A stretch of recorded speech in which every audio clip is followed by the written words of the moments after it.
This is the reality, isn't it? The government is leading us into this. Well, no. The government wants to do a deal, and that's exactly what Boris Johnson is negotiating. And Yellowhammer is nothing more than, as you pointed out to Andy McDonald there, worst-case scenario, and it's worst-case scenario on steroids. It's worst-case scenario if the government did no mitigation whatsoever.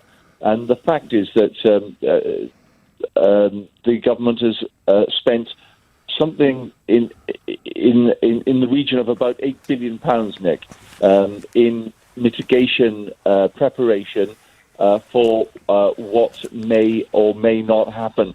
But I remember all of these scare stories, because, Yellowhammer is nothing more than Project Fear on steroids. Why do you say that? Why do you say it's been prepared by the government? It looks closely and carefully at what would happen as regards fuel prices, medicines, food, the ports. It's detailed. It's detailed, Mr. Evans. Yeah. Nick, I talked to Steve Barclay last week, and he said to me, do you know that Ireland, 2/3 of the medicines that Ireland get come through the United Kingdom?